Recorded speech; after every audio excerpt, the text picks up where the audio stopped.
이사야 1장. 유다 왕 우시야와 요담과 아하스와 히스기야 시대에 아모스의 아들 이사야가 유다와 예루살렘에 관하여 본 계시라. 하늘이여 들으라. 땅이여 귀를 기울이라. 여호와께서 말씀하시기를 내가 자식을 양육하였거늘 그들이 나를 거역하였도다. 소는 그 임자를 알고 나귀는 그 주인의 구유를 알건만은 이스라엘은 알지 못하고 나의 백성은 깨닫지 못하는도다 하셨도다. 슬프다 범죄한 나라요 허물진 백성이요 행악의 종자요 행위가 부패한 자식이로다. 그들이 여호와를 버리며 이스라엘의 거룩하신 이를 만홀히 여겨 멀리하고 물러갔도다. 너희가 어찌하여 매를 더 맞으려고 패역을 거듭하느냐.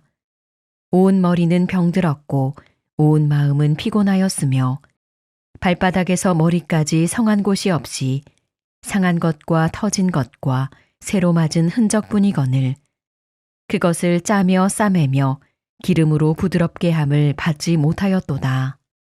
너희의 땅은 황폐하였고 너희의 성읍들은 불에 탔고 너희의 토지는 너희 목전에서 이방인에게 삼켜졌으며 이방인에게 파괴됨 같이 황폐하였고 딸 시온은 포도원의 망대같이 참외밭의 원두막같이 애워싸인 성읍같이 겨우 남았도다. 만군의 여호와께서 우리를 위하여 생존자를 조금 남겨두지 아니하셨더면 우리가 소돔 같고 고모라 같았으리로다. 너희 소돔의 관원들아 여호와의 말씀을 들을지어다. 너희 고모라의 백성아 우리 하나님의 법에 귀를 기울일지어다. 여호와께서 말씀하시되 너희의 무수한 재물이 내게 무엇이 유익하뇨. 나는 순양의 번제와 살진 짐승의 기름에 배불렀고 나는 수송아지나 어린 양이나 순념소의 피를 기뻐하지 아니하노라. 너희가 내 앞에 보이러 오니 이것을 누가 너희에게 요구하였느냐. 내 마당만 밟을 뿐이니라. 헛된 재물을 다시 가져오지 말라. 분향은 내가 가증히 여기는 바요. 월삭과 안식일과 대회로 모이는 것도 그러하니 성회와 아울러 악을 행하는 것을 내가 견디지 못하겠노라. 내 마음이 너희의 월삭과 정한 절기를 싫어하나니 그것이 내게 무거운 짐이라 내가 지기에 곤비하였느니라. 너희가 손을 펼 때에 내가 내 눈을 너희에게서 가리고 너희가 많이 기도할지라도 내가 듣지 아니하리니 이는 너희의 손에 피가 가득함이라. 너희는 스스로 씻으며 스스로 깨끗하게 하여 내 목전에서 너희 악한 행실을 버리며 행악을 그치고 선행을 배우며 정의를 구하며 학대받는 자를 도와주며 고아를 위하여 신원하며 과부를 위하여 변호하라 하셨느니라. 여호와께서 말씀하시되 오라 우리가 서로 변론하자. 너희의 죄가 주홍 같을지라도 눈과 같이 희어질 것이요 진홍같이 붉을지라도 양털같이 희게 되리라. 너희가 즐겨 순종하면 땅의 아름다운 소산을 먹을 것이요 너희가 거절하여 배반하면 칼에 삼켜지리라. 여호와의 입의 말씀이니라. 신실하던 성읍이 어찌하여 창기가 되었는고 정의가 거기에 충만하였고 공의가 그 가운데에 거하였더니 이제는 살인자들 뿐이로다. 내 은은 찌꺼기가 되었고 내 포도주에는 물이 섞였도다. 내 고관들은 패역하여 도둑과 짝하며 다 뇌물을 사랑하며 예물을 구하며 고아를 위하여 신원하지 아니하며 과부의 송사를 수리하지 아니하는도다. 그러므로 주 만군의 여호와 이스라엘의 전능자가 말씀하시되 슬프다. 내가 장차 내 대적에게 보응하여 내 마음을 편하게 하겠고 내 원수에게 보복하리라. 내가 또 내 손을 내게 돌려 내 찌꺼기를 잿물로 씻듯이 녹여 청결하게 하며 내 혼잣물을 다 제하여 버리고 내가 내 재판관들을 처음과 같이 내 모사들을 본래와 같이 회복할 것이라.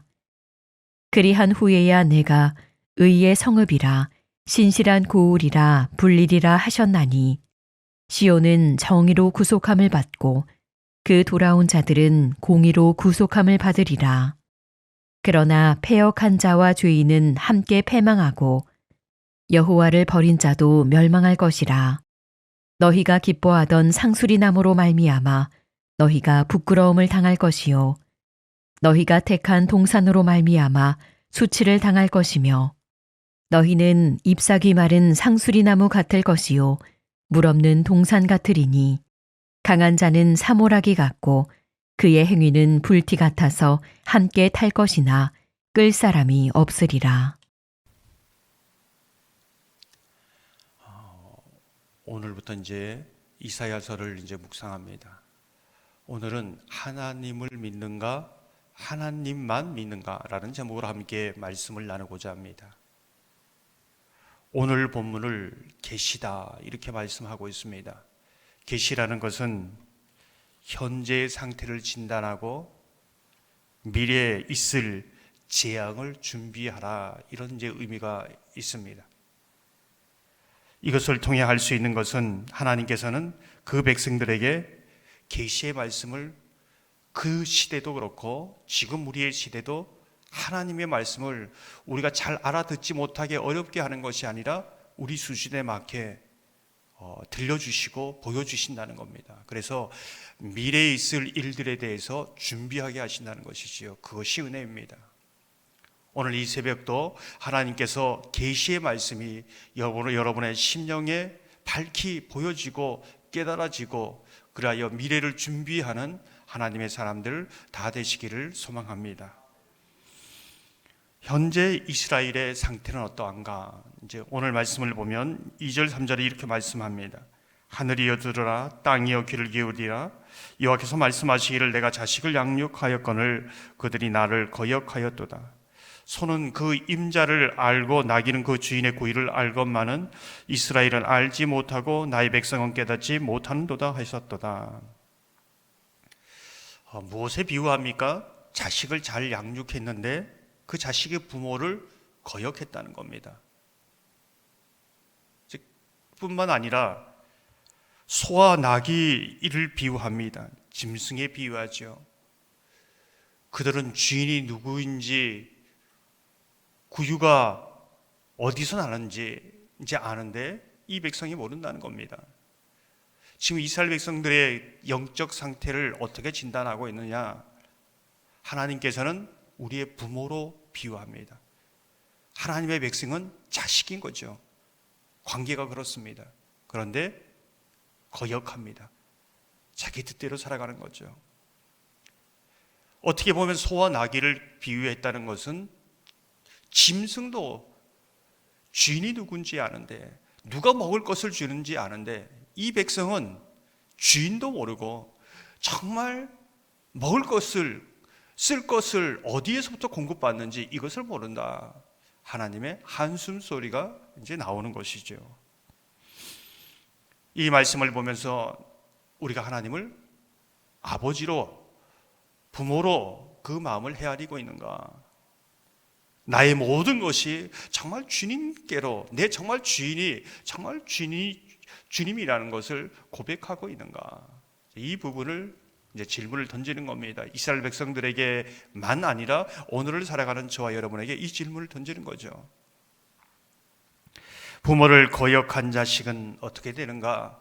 주인을 모르고 모든 공급함이 주께로부터 오는 것을 인정하지 못하는 삶은 어떠한가? 오늘 말씀을 보면 온 몸이 병들고 상했다. 성한 데가 없다. 상서투성이다. 안타까운 것은 머리에서 발끝까지 전부 다 병들고 성한 데가 없고 골맞는데 치료할 방법을 모른다. 이게 지금 이스라엘 백성들의 영적인 상태라는 것이죠. 이제 그러한 몸으로 열심히 예배를 드립니다. 열심히 예물을 바칩니다. 마음은 다른 데가 있는데, 마음은 다른 것을 의지하는데 거기에 치유의 역사가, 하나님의 임재의 역사가, 회복의 역사가 안 일어나는 것이죠. 그러니까 하나님의 보시기에 너무 안타깝다. 이제 이 부분을 말해주고 있습니다. 하나님께서 정말 이들에게 가장 큰, 정말 이들에게 치유가 있고 회복이 있고 온전한 하나님의 백성으로의 그 길은 어디에 있는가? 이제 오늘 18절에 이렇게 말씀합니다. 여호와께서 말씀하시되 오라 우리가 서로 변론하자.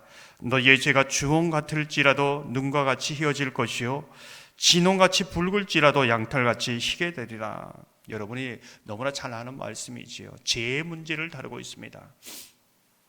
이 죄의 문제를 다루면 여러분들은 회개해야지, 하나님 잘 믿어야지 이렇게 말하고 있습니다. 근데 이 죄라는 것이 무엇이냐? 지금 그 백성들은 하나님, 저희가 하나님을 믿습니다. 그래서 예배를 드리고 기도하지 않습니까? 예물도 바치지 않습니까? 근데 하나님께서 오늘 뭐라고 말씀하면 하나님만 믿는가? 하나님만 믿는가?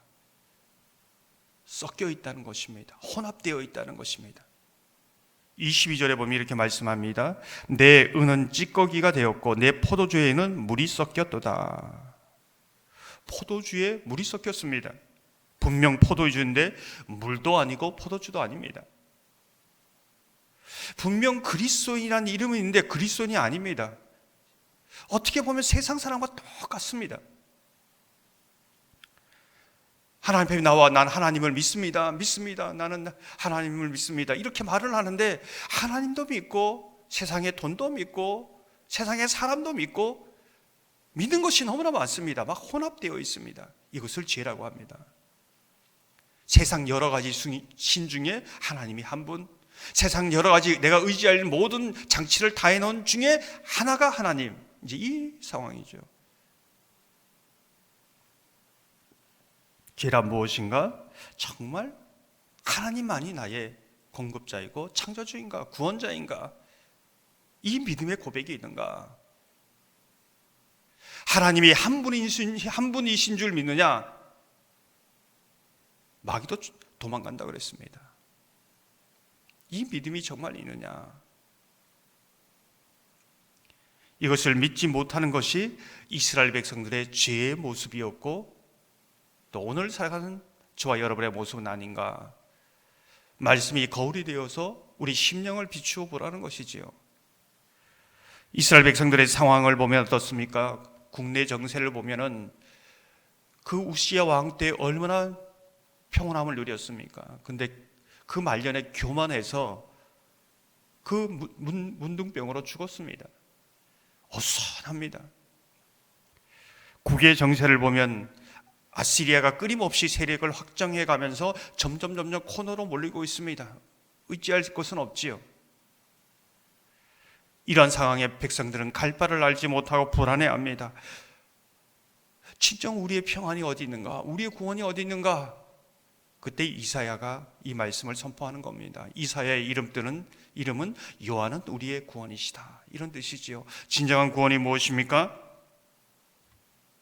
하나님을 믿는 것이 아니라 하나님만 믿는가? 섞여 있고 혼합되어 있는 그들의 모든 죄를 벗어버리고 오직 구원이신 하나님께 나아가는가? 의지하는가? 여기에 구원이 있다. 여기에 진정한 너의 평안이 있다. 이제 이렇게 말씀하고 있는 것이지요. 저와 여러분이 이 새벽 오직 하나님만이 우리의 구원이심을 믿고 나가는 주님의 백성 되게 하여 주옵소서. 그리하여 하나님이 주시는 그 치유와 회복과 그 하나님의 구원과 평안을 누리게 하여 주옵소서. 우리는 하나님만 의지한다고 하는데 나도 나를 모르는 다른 것을 의지하는 것이 조금이라도 있다면 그거 다 하나님 앞에 내려놓고 하나님만 의지하게 하여 주옵소서. 그러한 은혜가 저와 여러분 가운데 있기를 주님의 이름으로 축원합니다. 말씀을 생각하면서